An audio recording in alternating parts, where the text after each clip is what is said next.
وَلَقَدْ يَسَّرْنَا الْقُرْآنَ لِلذِّكْرِ فَهَلْ مِن مُّدَّكِرٍ۔ اور ہم نے قرآن کو سمجھنے کے لیے آسان کر دیا تو کوئی ہے کہ سوچے سمجھے۔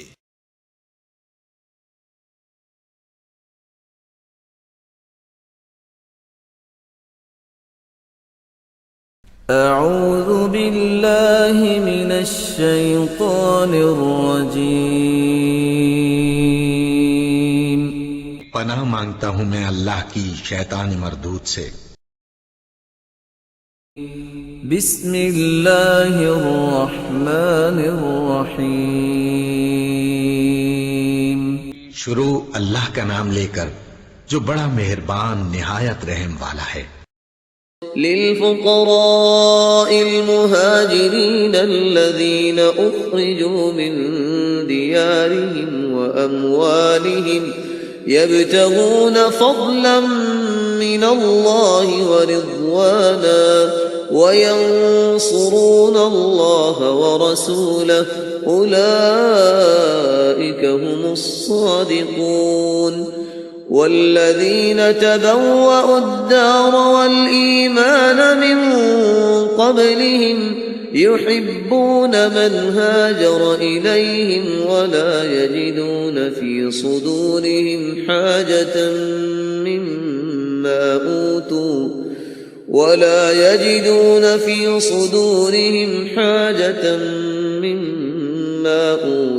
ويؤثرون على أنفسهم ولو كان بهم خصاصة ومن يوق شح نفسه فأولئك هم المفلحون۔ والذين جاءوا من بعدهم يقولون ربنا اغفر لنا ولإخواننا الذين سبقونا بالإيمان ولا تجعل في قلوبنا غلا للذين آمنوا ربنا إنك رؤوف رحيم۔ نحمده ونصلي على رسوله الكريم، اما بعد فاعوذ باللہ من الشیطان الرجیم، بسم اللہ الرحمن الرحیم۔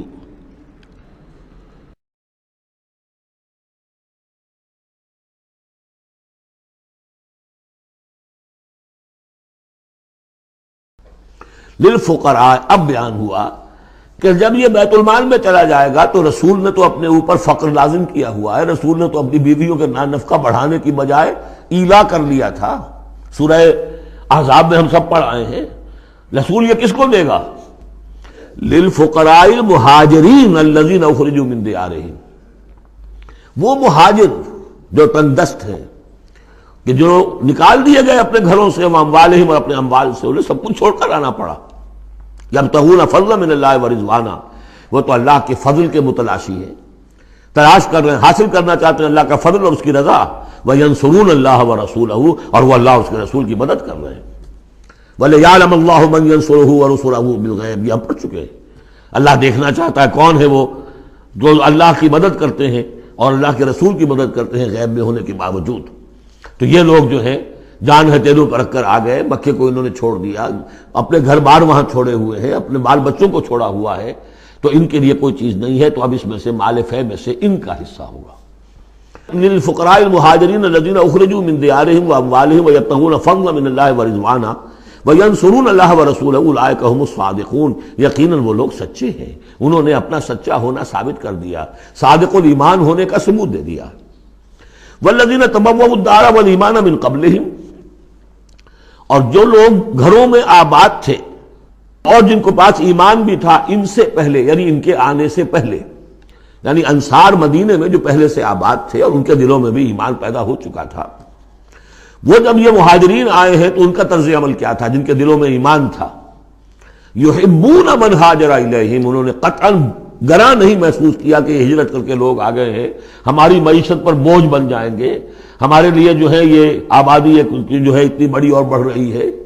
ان کے پاس کوئی دولت نہیں ہے، سرمایہ نہیں ہے، کوئی انویسٹمنٹ نہیں کر سکتے، تو بجائے اس کے کہ وہ یہ محسوس کریں کہ ہمارے اوپر تو یہ بہت بڑا بوجھ آ گیا، یحبون من ہاجر الیہم، وہ تو محبت کرتے ہیں ان سے جنہوں نے ہجرت کی ہے ان کی طرف، آئے ہیں ان کے ہاں، ولا یجدون فی صدورہم حاجۃ مما اوتوا، اور وہ نہیں پاتے اپنے سینوں کے اندر کوئی بھی حاجت، کوئی تنگی اس چیز پر کہ جو انہیں دی جا رہی ہے، کہ انہیں کیوں دیا جا رہا ہے،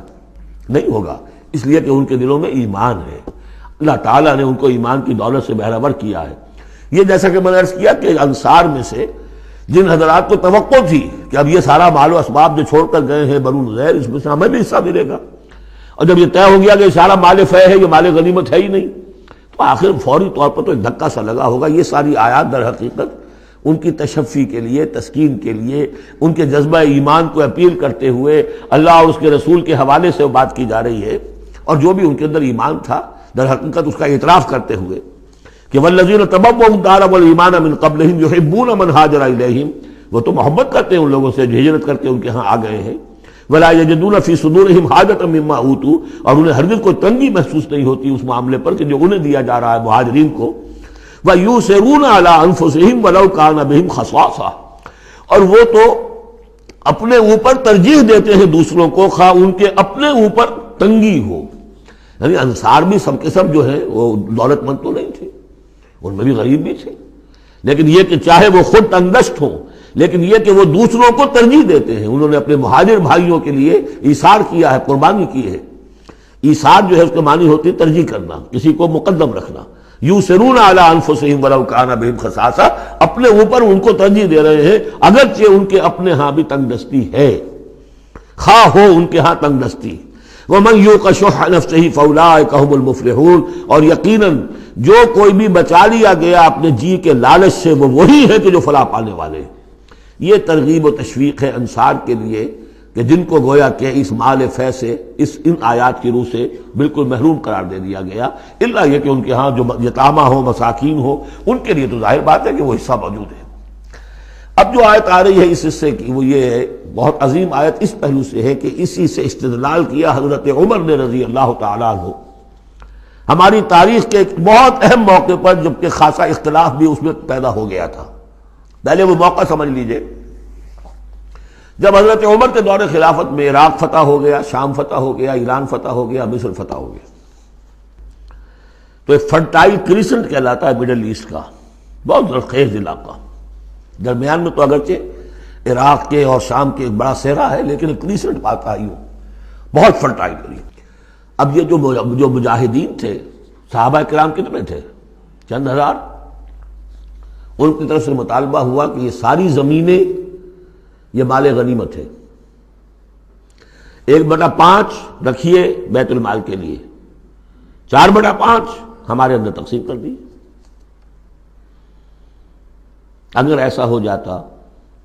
تو تاریخ انسانی کی عظیم ترین جاگیرداری پیدا ہو جاتی، پورا ملک تقسیم ہو جاتا، چند ہزار صحابہ کے اندر۔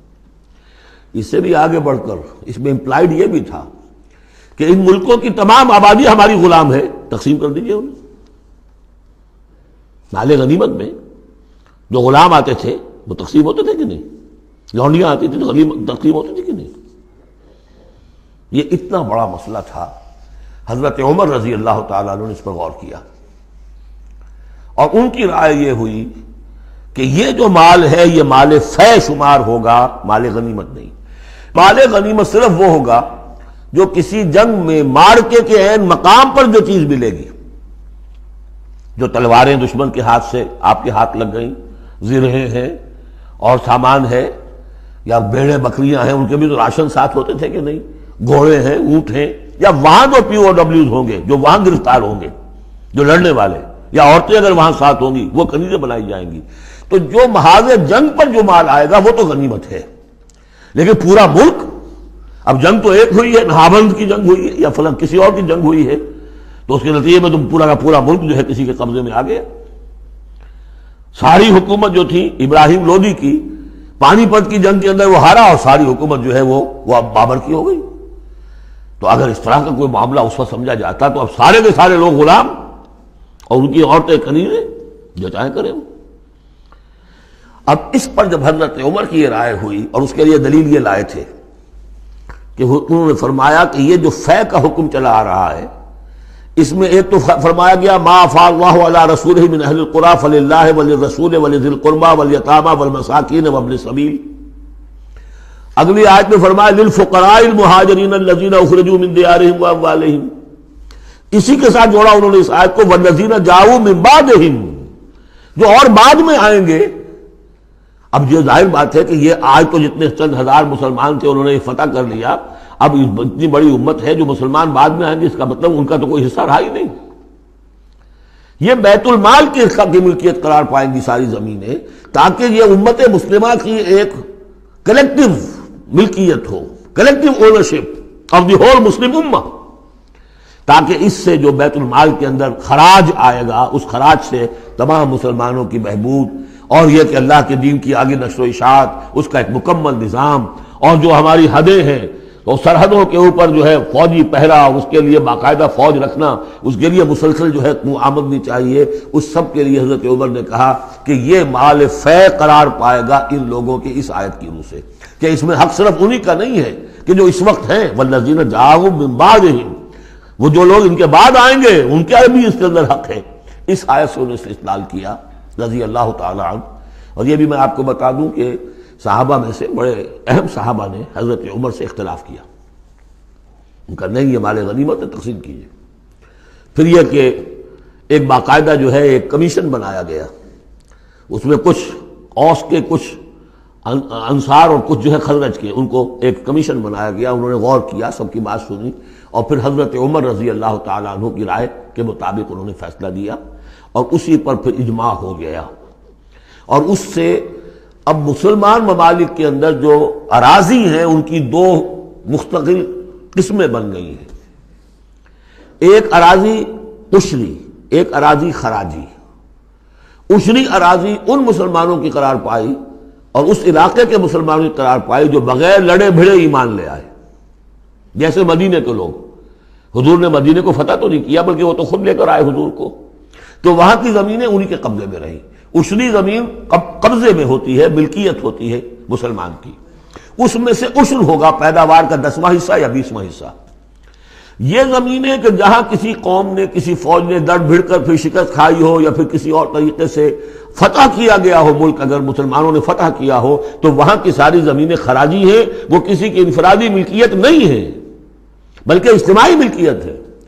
کلیکٹیو اونرشپ آف لینڈ پہلی مرتبہ تاریخ انسانی میں حضرت عمر رضی اللہ تعالیٰ عنہ کے اس اجتہاد کے نتیجے میں وجود میں آیا. کلیکٹیو اونرشپ آف لینڈ، کہ کسی کی انفرادی ملکیت نہیں. جو ملک بھی فتح کیا گیا ہے بزور شمشیر طاقت کے ساتھ، اس کی زمینیں خراجی ہیں، عشری نہیں ہے، یعنی وہ مسلمانوں کی اجتماعی ملکیت ہے، انفرادی نہیں ہے. اب مسلمان ہو چاہے تو وہاں پر، چاہے وہ مجوسی تھے یا ہندو ہو، کوئی ہو، وہ کاشت کریں گے، لیکن اس میں سے خراج جائے گا سیدھا بیت المال میں. کوئی اس میں بیچ میں نہ زمیندار ہے اور نہ کوئی جاگیردار ہے. اس زمین کو کہتے ہیں خراجی زمین. اور پچھلی صدی تک تقریباً اس پر اجماع تھا کہ ہندوستان کی ساری زمینیں خراجی ہیں، یہاں کوئی عشری زمین نہیں ہے، کوئی زمین ملکیت ہی نہیں ہے، کسی کو ملکیت نہیں ہے، سب یہ مسلمانوں کی اجتماعی ملکیت ہے. چنانچہ قاضی صلاح اللہ پانی پتی رحمۃ اللہ علیہ، پچھلی صدی کے بڑے عظیم مفسر، محدث، بہت بڑے صوفی، بہت بڑے مفتی، ان کی تفسیر جو ہے تفسیر مظہری، وہ انہوں نے اپنے مرشد کے نام پر لکھی خود ہے، لیکن نام تفسیر صلاحی نہیں رکھا، تفسیر مظہری اپنے استاد کے نام سے منسوب کیا. تو اس تفسیر کے لکھنے والے شخص نے جو رسالہ لکھا ہے مالا بدہ منہ، وہ فقہ کا ایک بہت ہی ابتدائی سا رسالہ ہے، اور ہمارے سارے عربی مدارس میں وہ پڑھایا جاتا ہے. وہ فقہ کی تعلیم جو ہر مسلمان کو معلوم ہونی چاہیے، مالا بدہ منہ.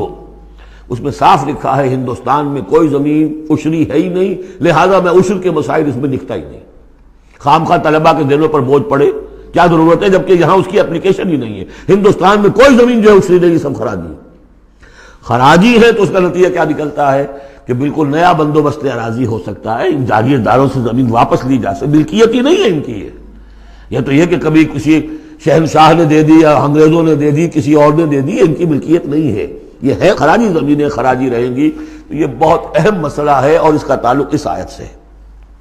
والذین جاؤوا من بعدہم یقولون ربنا اغفر لنا ولاخواننا الذین سبقونا بالایمان، وہ یہ کہتے ہیں پروردگار ہمیں بھی بخش دے اور ہمارے ان بھائیوں کو بھی بخش دے جو ایمان میں ہم سے سبقت لے گئے، ہم سے پہلے تھے، ولا تجعل فی قلوبنا، اور ہمارے دلوں میں مت پیدا کر غلا، کوئی بھی کدورت،